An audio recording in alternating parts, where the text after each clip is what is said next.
Okay. So we started previous time with asking and discussing about other groups, nations who had plans to make the world a better place, including colonialism that was not just taking over and taking advantage of weaker societies or cultures and using them, and some other ideas. And then we spoke about Rabbi David Zeller and his meeting with, I then remember the name, Nakasono Sansai, who was I don't remember, some kind of Eastern religion.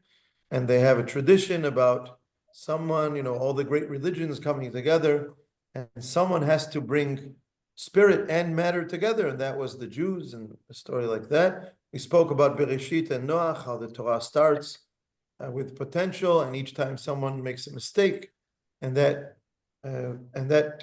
causes damage to the situation of human beings in the world, whether it's Adam and Chava and Gan Eden, Cain and Hevel, the Mabul, the generation of the towers in Babel.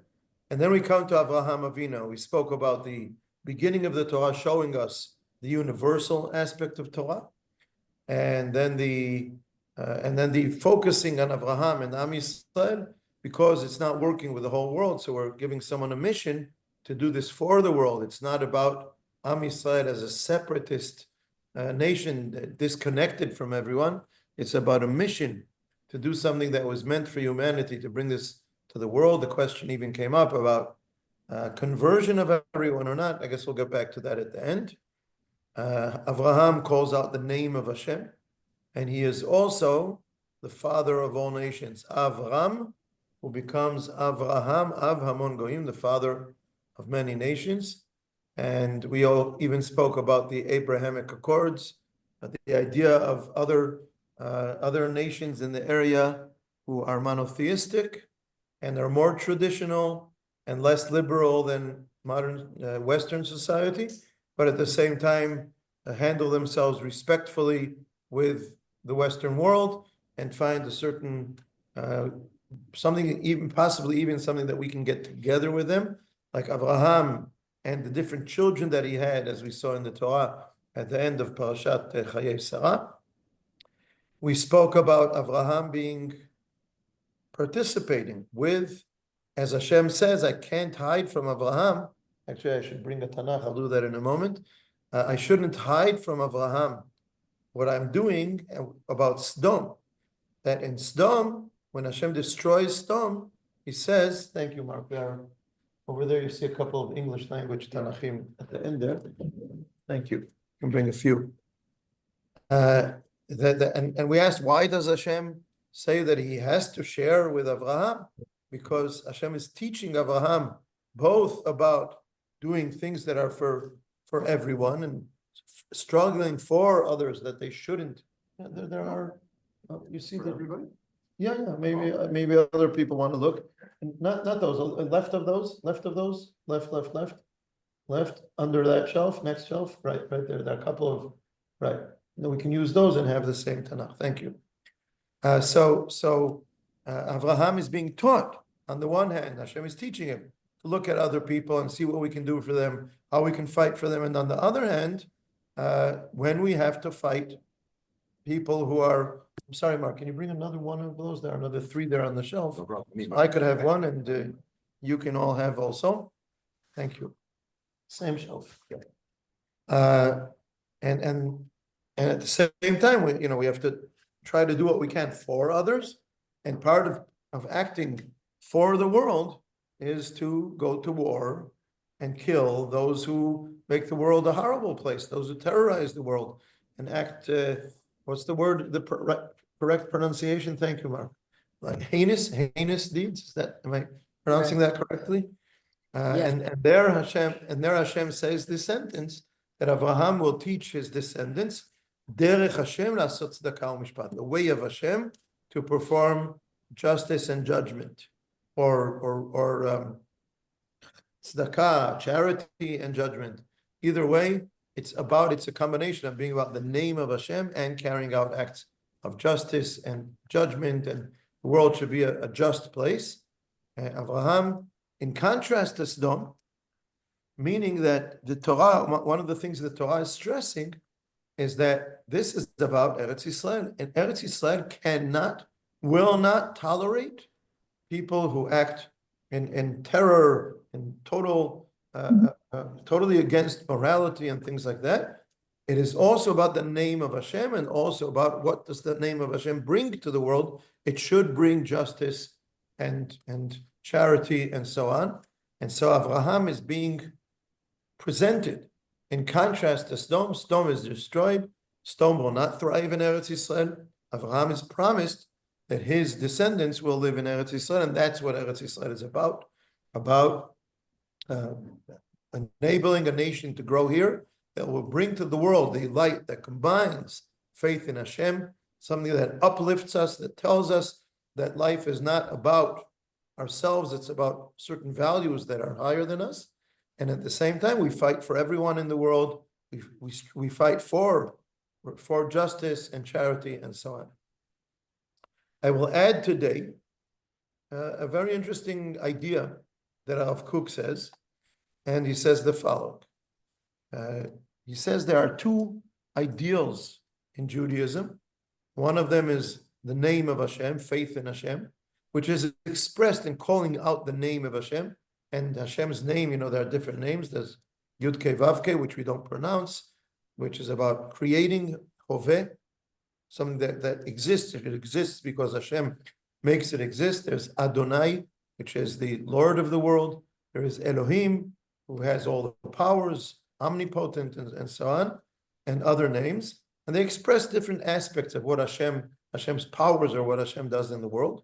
But they are one expression of Am Yisrael. And the other is a morality. And Rav Kook says the following idea. He compares it to a circle with a center. And the circle, the framework, is the name of Hashem. And the center is morality.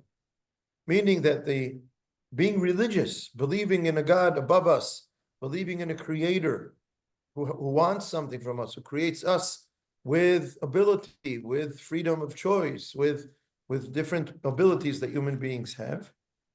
This is supposed to bring out our godly characters and to act in kindness like the Creator creates and gives. We should give, and we should be charitable and loving and so on. And so the name of Hashem is like the framework, and the focal point, the place where it gets to the point, which is an interesting term in Hebrew, Magia la nekuda, it gets to the point. The center focus is morality. Says Rav Kook, if you take away the name of Hashem, you can have the center, the center point can still be there, but it's being lost in space. It doesn't have a framework. It doesn't have a place. It doesn't have something that holds it in place. And in the sense that without a godly source, without some belief in something that's above us, morality will not be strong, it won't be powerful, even in the short term, looking forward in the short term, and certainly not in the long run. And even if it looks okay, it won't hold up in the long term. And the opposite, having the name of Hashem without the focus of morality, is having the framework and not getting to the point. It's not just about believing in God and keeping mitzvot. It's supposed to guide us to be like Hashem, who creates, who is charitable, who does chesed, and so on. So having a religious framework without morality being a focal point of it is missing the point. And I would remind us of the famous story about Hillel with the converts. And one of the converts wants to convert and study all of the Torah while standing on one foot. And Hillel says to him, okay, I'll give it to you in the short version. And he tells him, what you don't want to be done to you, don't do unto others. That's the Torah. Now go learn the rest. When he says go learn the rest, that means there's a lot to learn, which includes Shabbat and Kashrut and so on. It does, but that's the main thing. The main thing is be good to others, be sensitive to others, and all the rest is something that holds all that in place. I honestly, on the one hand, I appreciate what Hillel is saying. on the other hand, I have my own thoughts about how, is it really that? Is that the only way to look at the Torah? Could it be that there are other reasons for keeping mitzvot, ben adam lamakom, for Torah, for all kinds of mitzvot that don't have to do directly with other human beings? And yes, I think there are other reasons, and it doesn't mean even that Hillel is saying this is the only way to look at the Torah. But even if he is, it doesn't mean that we have to look at this as the only way to look at the Torah. A major aspect of the Torah. If you have Torah, you have faith in Hashem, you take upon yourself the yoke of the Torah, and you keep the mitzvot between man and God, and you don't care about other human beings and about morality, then you're certainly missing the point of the Torah. I think we can agree on that. So that's all. Again, I went to Hallel, and I went to Rav Kook, but I'm saying that this is what comes from the story of Avraham and Sodom. That Hashem is saying, this is what I'm teaching Avraham because he's going to pass it on to his descendants. Derech Hashem, the way of Hashem. Hashem leads the way. This is what we follow. La'asot tzedakah u'mishpat, to perform charity and justice. And this is what, in the name of Hashem, we have to bring to the world. So this is part of the message about what is Avraham. Avraham is our forefather. What is the derech? What is the way? What is the mission of Am Yisrael, which is what we're looking for. I will add one more stage, then it moves on to, and then we'll open for discussion. It moves on to the next generation, which is Yitzchak and Rivka, Yaakov, and the mothers, and so on, and reaches Mitzrayim. And one of the discussions in the commentaries on the Torah is, why are we sent to Mitzrayim? Why is Am Yisrael punished with slavery in Mitzrayim? What did we do wrong to deserve the slavery in Mitzrayim? And there are a few different answers. And honestly, I like the answer that says it's not punishment. It's a way of forming Am Yisrael. It's not an easy answer to comprehend. I would quote my grandson, who's now going to be bar mitzvah, but a few seders ago, I think he was 7 at the time. He's a very talented, smart kid, subjectively, but also others say it. He asked, we give prizes to children at the Seder for asking good questions, not for giving good answers. Their role is to ask questions. And he asked, he's very sharp, why does Hashem put us into a situation that he then proves that he can take us out of? Okay? Mitzrayim. Wow, we celebrate Hashem took us out of Mitzrayim. You brought us here in the first place.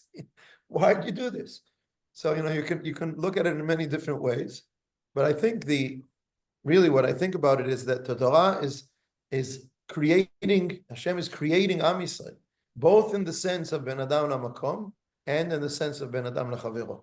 In the sense of Ben Adam LaMakom, showing Hashem's strength, showing how Hashem can overcome anyone, taking Am Yisrael out of Mitzrayim, taking Am Yisrael to be His people. It creates, even in the sense of taking us out of slavery, which means that we owe it to Him. We are forever grateful to Hashem. Have hakarat hatov to Hashem for taking us out of slavery, which is something that molds our relationship with Hashem forever. And then Matan Torah, Har Sinai, but also Ben Adam LeChavero, in the sense of you were the weak one who was suffering from the hands by the hands of those who were strong and cruel. And this is a message to you, and the Torah repeats this, I don't remember, more than 10 times in many different ways, in Shmot and in Dvarim, more in Dvarim, but sometimes also in Shmot. And the Torah is saying, because you were slaves in Mitzrayim, and you experienced this, so you know to be sensitive to other people who are in the weaker place, who are suffering from the hands of people who are stronger than them. I always go back to the second bracha in Tfilat Amidah. Ata Gibor, Hashem, you are Gibor, you have all the powers. Therefore what? Mechayem etim, you give life. Somech noflim, you heal people. Ofech olim, you free people. Matir asurim. And this is a message to us. Be strong. What are you supposed to do with your strength? Take care of those who are weak. So this is a strong message. Bezrat Hashem, I'm going to speak about this for Shabbat HaGadol, for Pesach, but this is a strong message to Am Yisrael. So it's not a punishment for Am Yisrael. It's a way of molding what Am Yisrael should be for generations. Again, molding, creating our mission in the name, again, goes back to the same point. It has been Adam Lamakom, showing us Shem's strength, bringing the Torah from heaven to Am Yisrael, and at the same time, creating in Am Yisrael a very powerful commitment to things that are between human beings, caring about, taking care of, fighting for other human beings, and so on. And this is, I've always mentioned the struggle of Black Americans to free themselves from slavery, and looking at the Tanakh as a source of inspiration. And I just recently realized that these were people who did not grow up with a Christian tradition. These were people who were brought in the 18th century or around that from Africa to America, growing up in idolatry with all kinds of beliefs of Avodah Zarah, of different gods, not with Christianity, and brought to America where they were probably just forced or taught Christianity and were exposed to the Bible. And there they learned about Yetziat Mitzrayim, and that was the inspiration for their struggle, for their freedom, which is a way of showing us what is the potential of the story of Yetziat Mitzrayim for Am Yisrael, what is the potential for all people. And that's the idea, to come in the name of Hashem and create strength for other people to correct wrongs that are being done in the world from one person to another person. I will take a rest, and let's hear other people's comments. Vakasha.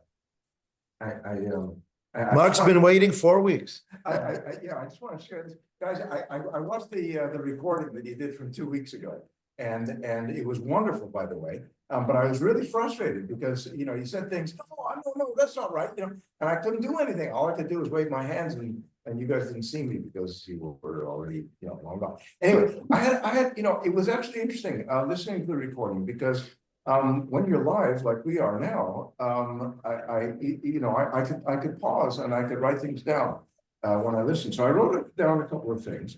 I don't want to go on and on and on. But when you've got a mission, you sort of evaluate your progress in the mission. And it seems to me that we actually have accomplished a couple of things, right? Because one of the mission goals is monotheism, to bring monotheism to the world. Accomplished, right? Check number one. I wouldn't check. I would say we've made progress. Yeah, correct. Another one, of course, is bringing Torah to the world, right? And everything that's implicit in that. And so, the mission is a mission in progress, sure, but there are way stations along the mission that have been accomplished, or missions are accomplishments in progress. And it takes 5,000 years, okay, but it's progress, right? Yes. Thank you. Meaning, so you're stressing that to some extent, not a small extent, not perfect, but not a small extent, these processes have influenced the world. Yeah, got a long way to go. Yeah, but there's been progress if we compare it to what the world was 5,000 years ago. Yeah, kind of progress. Yeah. Okay. Thank you. In the same way, we are continue to do that with all the Jewish doctors and researchers and everything we bring to the world, not only for Israel, for Jewish people. Not only in the immediate sense of Emunah and Torah, saying in other ways. Every sector of the And maybe, you could say two things. There are Jews who believe in a special quality of Am Yisrael, and there are those who understand that it's an education. It's something that's been so deep in Jewish families and Jewish communities for so long that it gives us a push to strive and to try to do something. And so our percentages of doing something meaningful for the world are higher than, statistically than others, including, just for one example, let's say Waze. Okay? Yeah. Just because it's in the news. I don't know if it makes the world better, but it makes the world faster. You get places easier. And there is also all the revolutions. So the first one started with Abraham, with the monotheism. Yeah. And all the revolutions that were in the world, there were Jews that were taking part of it, or them, or even be the leader of those revolutions. So it's always in the essence of the Jewish people. So even if they are not religious, it's on Judaism, on who we are. Interesting. Thank you. So one of the things that Mark said is about we're getting kind of checkpoints along the way and helping to bring this moral concept, I guess, to the world. And up until October 7, I would have agreed that we've made a lot of progress. But I don't see how we can overlook what happened October 7, but even worse was what happened October 8, when all of the world, instead of saying what a terrible thing happened to the Jews, celebrated. So I think we need to address that too. Yeah, definitely. That's a tough question. I mean, I think that the second half is a much more difficult question than the first half, meaning that there aren't, I mean, there are only a few 100 million people who really would love to see Hamas succeed and ISIS and so on. But the rest of the world is, yeah, only a few 100 million. But the rest of the world, which is a few billions, are not there, but they're not enough, steadfast in their opposition and fighting against and so on. There's this crazy anti-Semitism.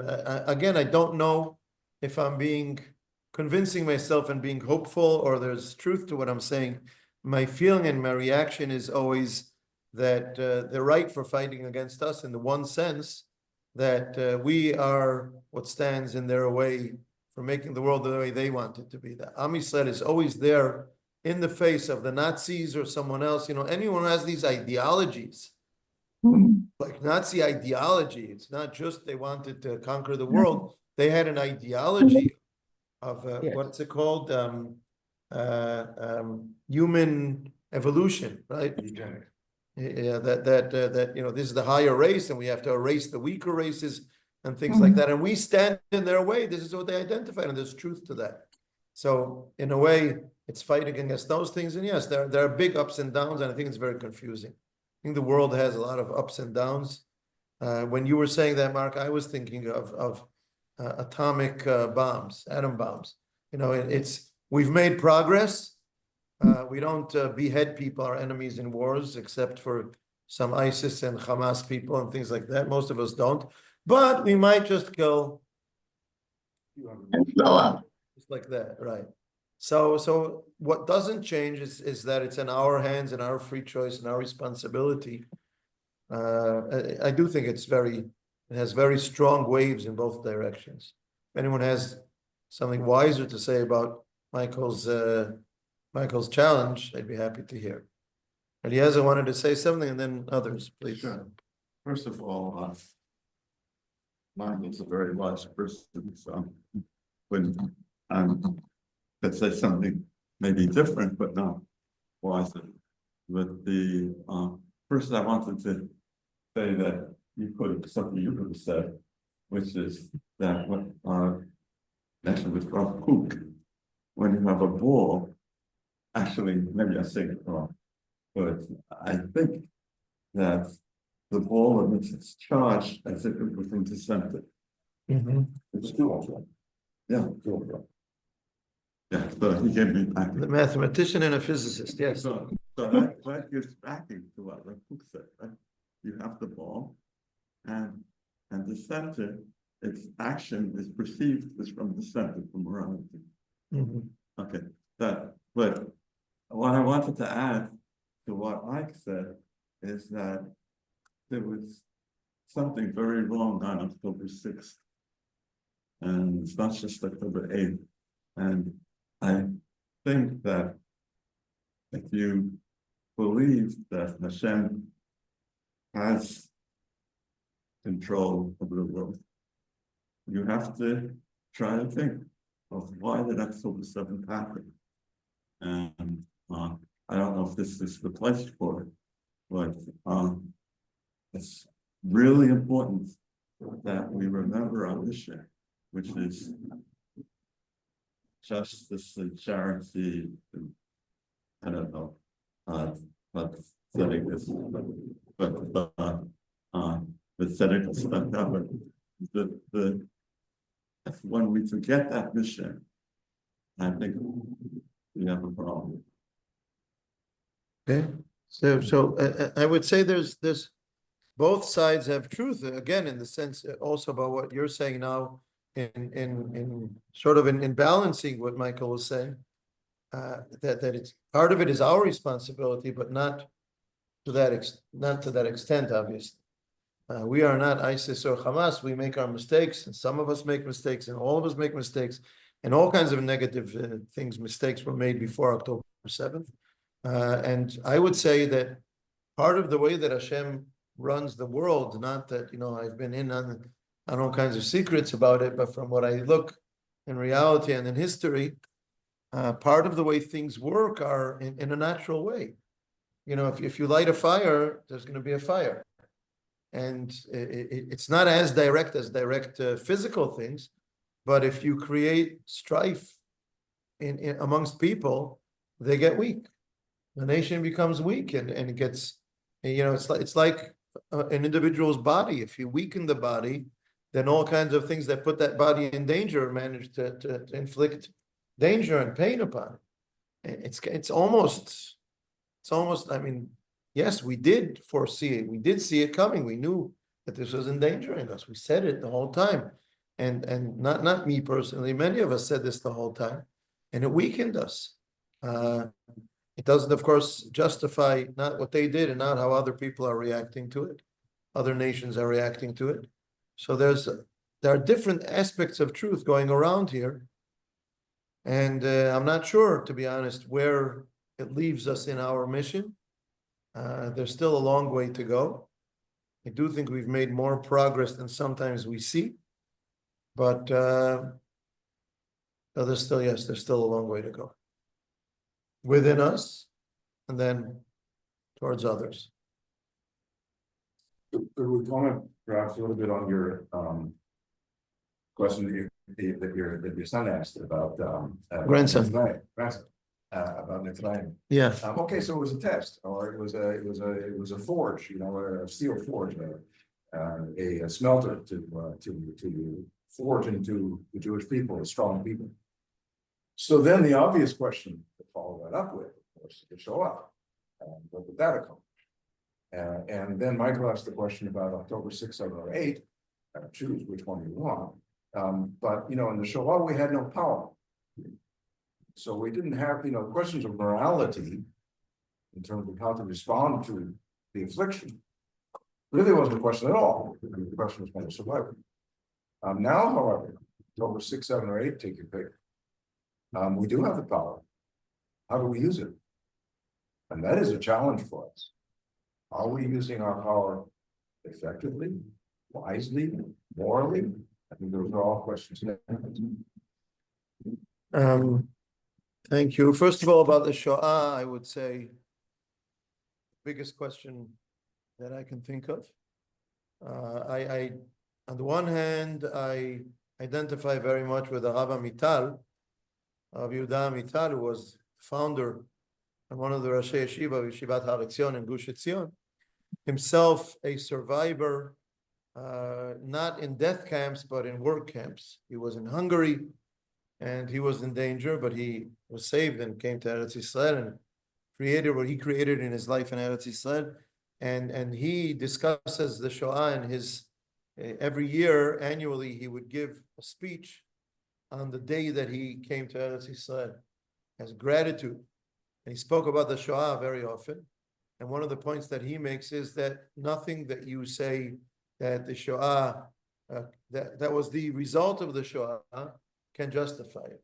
Not, saying, oh, well, the Shoah was there to create the state of Israel. None of us would say, oh, if I were God, I would have done the same. Nobody will say that.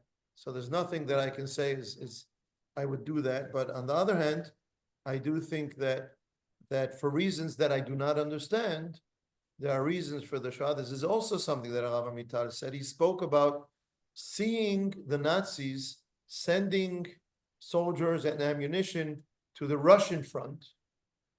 Sending Jews to death in the trains, using the trains to send the Jews to Auschwitz. and not to send soldiers and ammunition to the Russian front. Meaning they were so absorbed, they were so caught up in killing Jews, they couldn't even worry about killing, winning the war first, and then let's kill off the Jews. They were so obsessed with killing the Jews. And he said that's a sign of something which is more than a political decision, an ideological decision. It's deeper than that God is doing something here. And he presented it in the words, Hashem spoke. I could hear Hashem saying something, but I couldn't understand what he was saying. Like I saw the hand of Hashem, but I have no idea what he was doing. So there's something I do believe, and I do not think that I have any way to understand it. I do believe that there's some plan within this, nothing that I can say that can justify it. I can say, oh, I understand. We as human beings are supposed to learn from this and do the same. I don't see anything, even closely, even in any way going in that direction. That's relating to the Shoah. Specifically, you made a second comment. One was about the Shoah. Yeah, that we were powerless during the Shoah. So Right, we our didn't have to power worry about today. issues. By the way, Now we do. yeah, so first of all, in the Shoah, fascinating point, which is not, maybe it is or maybe it isn't the focus point here. One of the people who dealt with the Shoah, several books were written about the Shoah, after the Shoah, Faith in the Holocaust. One of them is by Rabbi Professor Eliezer Berkowitz, Faith After the Holocaust. It's the book that I put him side by side with the Hava Mital. First of all, they're both from that generation. And he was not in the Shoah. He was in Germany, Rabbi Berkowitz. But he got out of Germany to Switzerland and then to the United States, ended up making Aliyah. His son is a person who I appreciate very much here in Israel. That's for a different time. But he writes this book. I think it's a very, very deep, very profound, very powerful book. It's not a book to read. It's a book that you have to close other things and focus on to study it. Faith After the Holocaust. One of the high points of his book, to my mind, is where he writes about how the Shoah is, on the one hand, the lowest point in human history, and at the same time, the highest point in human history.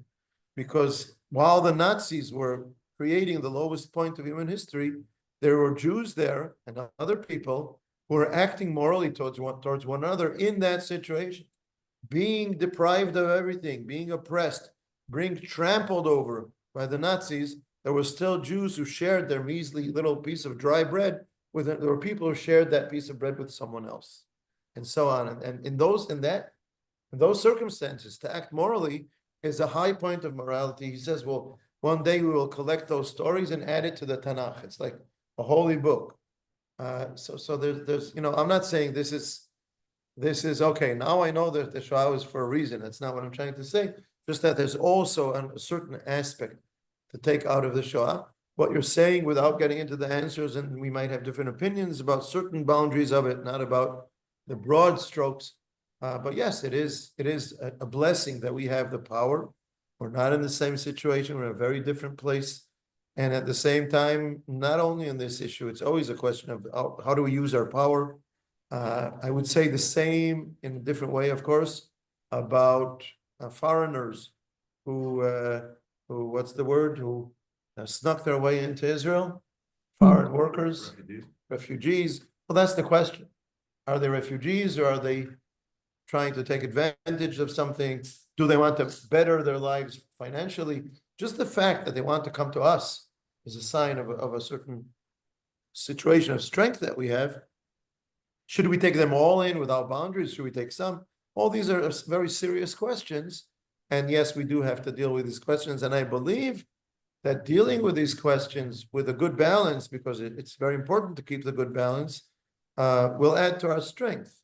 And one of our weaknesses is that it's very difficult for us as a people to seriously deal with challenges, with serious challenges, because our reactions and our opinions about them are sometimes so extremely different that we just, each one yells out his opinion and cancels the other opinion, that we can't get anywhere, which is a weakness, I think, that not only us, other people in the world as well, that we all have to overcome to be able to discuss these things seriously. And I think if we, just by discussing them seriously with people who disagree with us, we're making at least some progress in that. But yes, I agree, that is a challenge for us, and it's part of our mission. And we cannot, I once had an argument with a certain member of Knesset who was connected to the religious Zionist groups in the Knesset, but herself was not.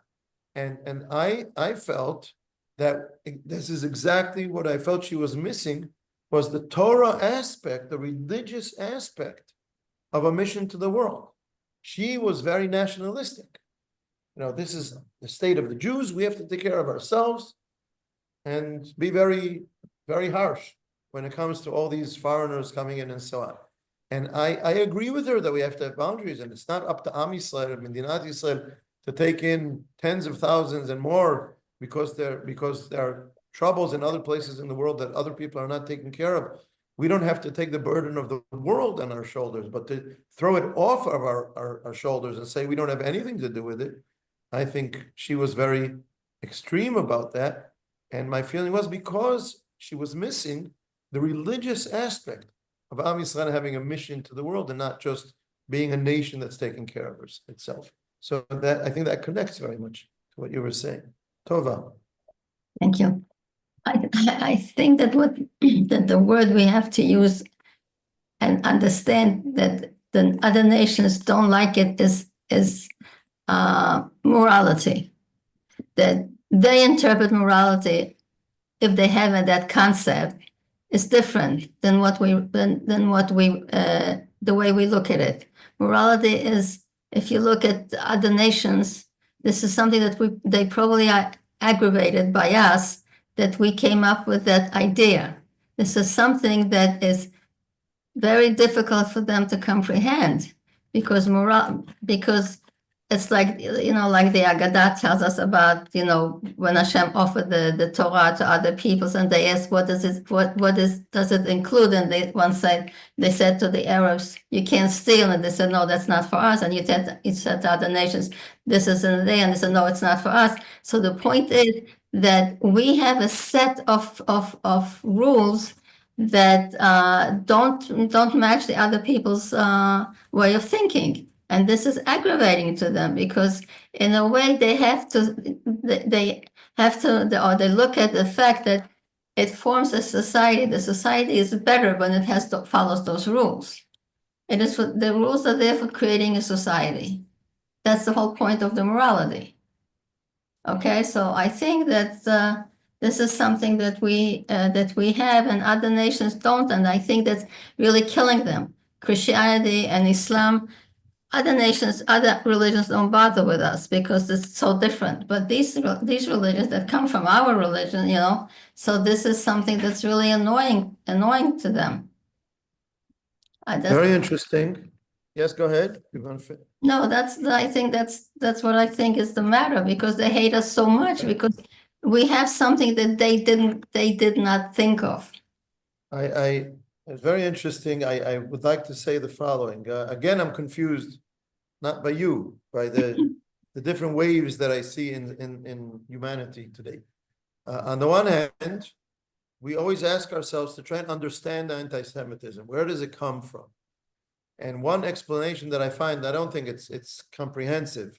I don't know that I don't think I have a comprehensive explanation, but one aspect of it is something that, again, I'm going back to Olav Kook, and he says something along the lines of what you're saying. He says that, I'll put it in my words, and maybe I'm adding to what he says, but what he's saying is that when we bring to the world morality, it creates restrictions. It restricts. Look at the history of the world and how everything was very violent and all about power, and morality restricts all people's right and ability to exercise power. Right. If there's no morality, it's all about who's stronger. Right. And so morality restricts and puts borders, restricts people's ability to use their power. And the world, much of the world has accepted this. And I go back to what Mark said before, a lot of our influence in the world is in this aspect. a lot of the world has accepted that there are these restrictions, but at the same time, there's some kind of grudge sitting in there because you're restricting my power. It's like a little bit, if I'm allowed to use a little bit of philosophy, it's a little bit Nietzsche, meaning, we really want to be all powerful, but morality holds us back, causes us to be very, very, I'm looking for a change of words, but very restricted, very, right. put in chains, so to speak. And then at some point we go and rebel against that. And in a certain way, I'm not saying Nietzsche was Nazi, but in a certain way, that had an influence on the Nazis in saying, all this morality stuff took away our ability to be the higher race and to exercise our evolution and kill off the weaker races and things like that. And so that's one of the aspects of these different waves in the world. Again, I don't think it's comprehensive. I don't think this is all that it's about. And I do think that we have to deal with that and explain, on the one hand, that yes, it's important. One of the things that the Torah teaches us is to restrain and guide, restrain ourselves and guide our powers, not to wipe away our powers, our abilities, our needs, our human abilities, including our powers, our strength, not to erase it, but to restrain it and to know how to use it with so many things in life. I think that is a lot of what the Torah is about, teaching us to restrain. It's like a parent with a child, teaching us to restrain and then to guide and direct and use our powers in a good way. And that's one aspect of it. And it's not against us, it's for us. The other aspect of it is, I think that morality teaches us, and I have Jewish sources for this, whether it's, I'll tell you the idea and then I'll tell you one or two sources. And thank you, Tova, for bringing up this point. You can look at morality as altruism, right? I'm losing something for someone else. I'm being an altruist. If I'm not pronouncing it properly, tell me. Another aspect of morality can be, it's like an organism. We are all one organism. We are not so separate.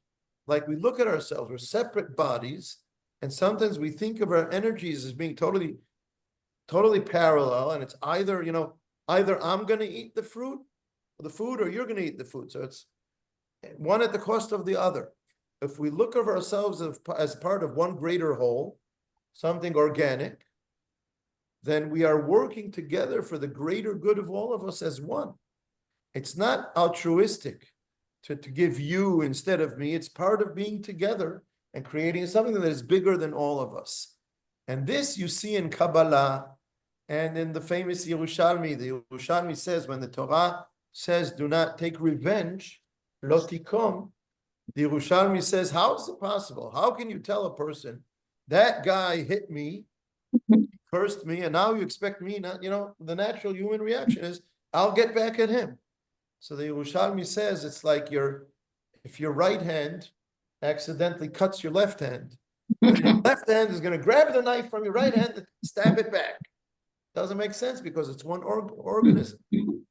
So, and if we think of ourselves as not as separate as one, then we don't seek to take revenge. It's not one at the expense of the other. It's trying to find the best way for all of us to thrive together. And that's maybe a higher way of looking at morality. The same you find in Sefer Atanya by the founder of Chabad, Rabbi Shneur Zalman Miladi, who speaks about that we are separate bodies but one heart. And it's always very easy to remember which chapter that is in Sefer Atanya. Don't test me if I remember all the chapters of Sefer Atanya, but this one I do. It's Perek Lamed Bet, Perek Lev. Lev, I figured as much. How we all have, it's the separate bodies, but it's all one heart. And start with Am Yisrael and then expand that to the world. The idea of the guy sitting in the boat and drilling a hole under his seat, the seat that I paid for. I have a right to drill a hole under my seat. This is my seat. I paid for it. No, We are part of one. We live together. I endanger myself. It endangers others. I think this is a very important perspective in the modern world where everyone has freedom, liberty, and basically you're allowed to do anything as long as it doesn't damage someone else. And I think part of what the modern world doesn't understand and is missing about this is that when I cause myself damage, I'm making the world a weaker place. If I get a disease, another person can get it from me. If I weaken myself and the people close to me by not having values, not living a life with morality and values, it doesn't have a direct scientific influence on others, but it has ripples, and it influences others, and we're all together. And you can't just ignore, I can do whatever I want, and it's going to have influence on others. And it's not so easy to discern and show it and see it, but it's there, I believe, and it's part of why liberalism should be more restrained than what is common in part of the Western world today. And I think so. You find the same idea. That's also a midrash. The idea of drilling a hole in the boat is a midrash. There's another midrash about one animal. Comparing Am Yisrael to a certain animal. Dafka the midrash speaks about a lamb, and because it's saying that you can't separate the foot from the hand, the front leg from the back leg, we're all one. It's one organism, and therefore we all feel one another's pain. And if we expand this to the world, that's making a big difference. And in that aspect, as we said before, we've made progress, but we still have a long way to go. Yes, Tova. Sorry, I don't know, Michael, would you like to say something because you were raising your hand before? Or should I go ahead? I'm sorry, I don't want to take your time. No, let me say a couple of things. Rabbi, I understand what you're saying. To me, it would be lovely if the world was like that. I don't think it is right now. We're not there. If we're going to bring out analogies, the analogy that occurred to me is the beautiful garden that if you don't ever prune it, it overgrows and it's no longer beautiful. And there are people in the world today, some are very close to where we are right now, who have no interest whatsoever in the fact that their actions hurt the rest of the organism. And if we don't prune some of those people, they will poison the rest of the garden. My only disagreement with you so far yeah, is that I was more extreme than you. I said that even people who are not interested in causing damage to others are doing so by lack of restraints and all kinds of things. And I'm not saying now where I think we should draw the lines. I think that's a more difficult discussion, but I am saying that I think the world should be less liberal. I think liberalism is overextended. I'm in favor of liberalism up to a point. I think it's overextended, not only towards people who are directly harming other people. It should not be a suicide pact. I agree with you. The other thing that, oh goodness, Tova, you're on. It'll come back to me. I think that we have to understand something that we are trying to figure out why we had to be in Egypt for such a long time. And I think it was so that we can learn. Learning is a long process. We had to learn how to be just. We had to know what it was to be enslaved. And that made us sensitive to other people. If we hadn't gone through this, we would not understand how other people feel. And this is why we keep on repeating it every year, on Pesach, we keep on repeating it. And because we are trying to sensitize our children and everybody around us to the same thing, that slavery and creating pain and causing pain to other people is not the right thing.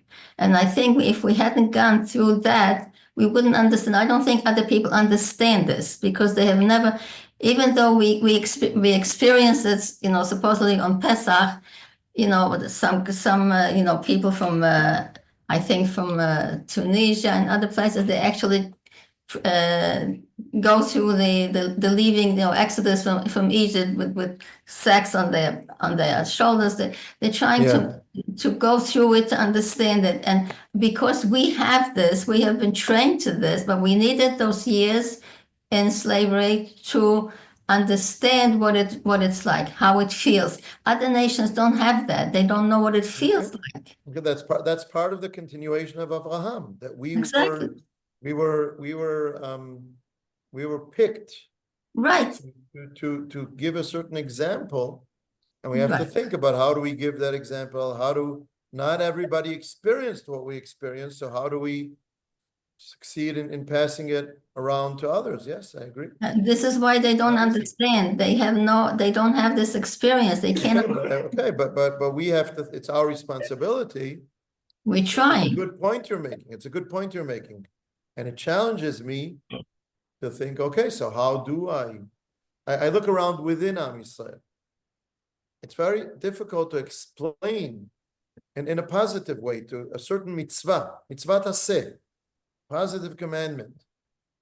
It's hard to explain sometimes to someone who doesn't keep it, who doesn't experience it, what is the value of it, because part of the value is something that I learn through living it, through carrying it out. So, okay, we have to think about within Am Yisrael and towards the rest of the world, how do we deal with this? It's a challenge, yes. So I finally remembered what my other point was going to be. You were discussing what are our obligations to people that want to immigrate into the country, whether they go through the legal process or not, especially if they don't. And I think we can look at this as the macro problem and also the micro problem. How do you treat one person that is in great need? You treat them with kindness, and we try to get them what they need. We were strangers in a strange land. Everything that Tova was saying, I agree with. But when it comes to the macro, how do you invite an entire population into your country that does not share your values, does not have any interest in sharing your values, and will change your country to a different place? At that point, you have to be able to draw lines. So what is and it's not like there's not examples in the world of this very thing happening today. And you know what the result is, and it's not good. Yeah, I absolutely agree. What I would disagree with is as usual, is either of the two extremes of someone saying, whoever comes, we have to take them in no matter what the numbers are, or of those, this is what I was opposing before, of someone who's very nationalistic and is saying, no, we don't want any of them, throw them all out. If we have to spend some money on it, get them all out, we have no responsibility here. I was rejecting both extremes. You and I might totally agree or disagree on some subtleties about the balance between the two, but I think we agree that it's neither of the extremes. And I also said before, I don't think it's only the responsibility of the people of Israel and the state of Israel. There's there are a lot of very large differences and gaps in the world between the rich countries and the poor countries, and not 100% of that is the responsibility of Am Yisrael in Medinat Yisrael. If the world wants to do something about that, yes, we should share in it. You know what? Maybe we should take more responsibility than others and give an example. No, we cannot take 100% of that responsibility upon ourselves. So we have to draw the line at a certain place. Yes, and that's part of the question of how do we carry out our mission? How do we spread it to the world? What is the balance between on Pesach, passing on the message to our children on the one hand, or to the people of Israel in general, and where do we see it as a message for the world? In a way, I'm not saying it's enough. But in a way, I do think that by burning chametz and not even eating one minuscule piece of chametz, drop of chametz, how do you say, a crumb not one crumb of chametz on Pesach. By doing that, these crazy Orthodox Jews, I think we are conserving in the world the value of freedom. It might sound funny to some people, that, because I thoroughly clean my kitchen and be careful not to have one crumb of chametz around, that I am freeing somebody in the world. But I do believe that by keeping the mitzvot and the halachot of Pesach, we are keeping the story of Yetziat Mitzrayim, of freedom from slavery, of the right to freedom, of the need to fight for freedom, and so on, keeping that story, that energy alive in the world. But that's not enough. At the same time, I want to do more. I want to be able to spread it to others. And how do we get the message out there? Okay, these are good questions. Right now, we're trying to define our mission. And thank you. This is helping us define what we're trying to define. What is our mission in the long term? And what are the steps that we need to do? And what are our difficulties? What stands in the way? All these are good issues to be part of it. We stand in the way. That's part of it. Yeah. I think that may I speak? Oh, Yes. I think that. Netael. Okay, I think that what is very important to think about now is when people come into our country, we have a right to ask them to do certain things. And like we had the Sheva Mitzvot Bnei Noach in the Torah, and that everybody had to live by this. People, who were Gerim, people who lived there, and they were not Jews, then they had to abide by the 7 mitzvot Bnei Noach, which makes them a little bit more civilized than other people. They don't have the Sheva mitzvot Bnei Noach. So the question is, does Israel have a right to make sure that at least they live according to this?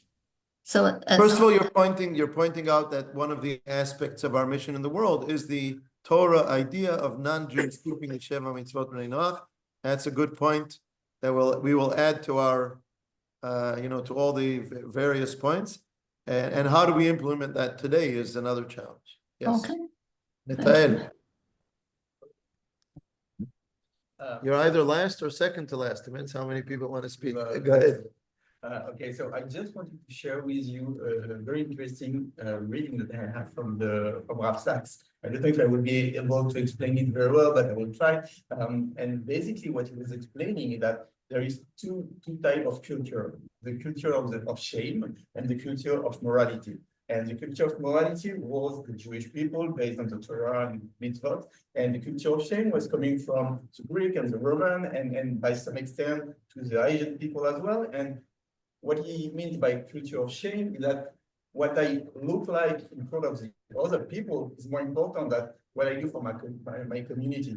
So it means that if I do something wrong, or if I'm not the best one or everything, I will be, I won't be good. And in that case, it's more important. But for Jewish people, it's more important what we do for the community, not only for ourselves. So everything what you said, and I just joined what you said in the beginning, Torah, is that in fact all the modern nations are based on this, are coming from the Greek and the Roman culture, and so from this shame culture, which means that I'm more important than the community, what I can do for the community. So that's the difference between Am Israel and between the other nations. And I think this one is very interesting.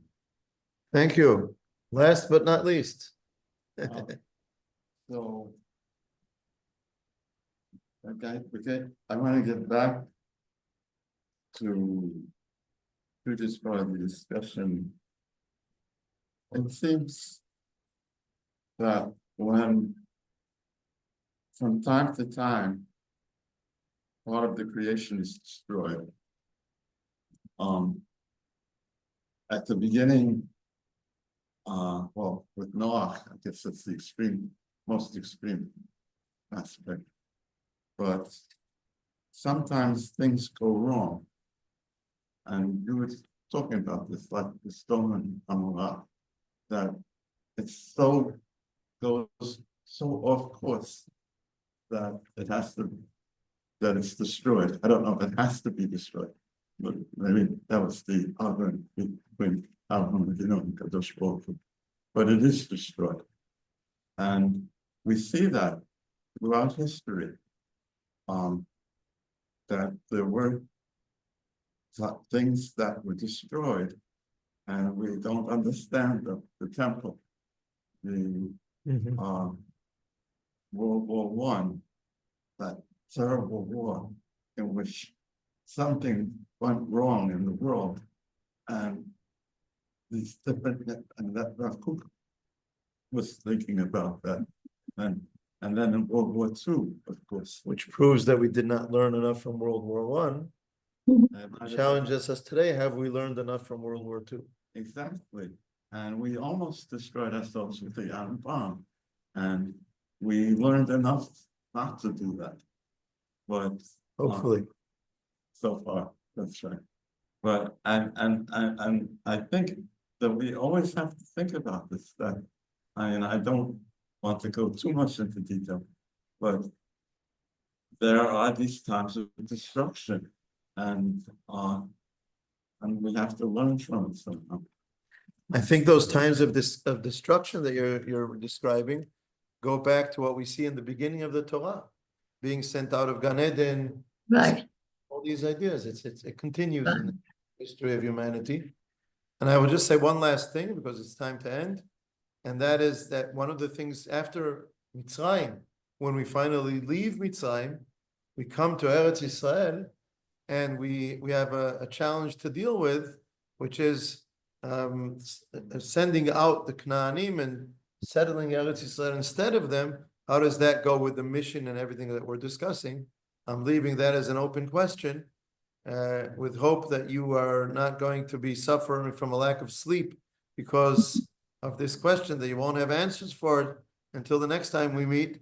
But Thank you. but just to give us a teaser, so that we'll be interested in continuing this discussion the next time we meet. Okay, thank you. Can I see that dog, please? Just pick it up, the dog.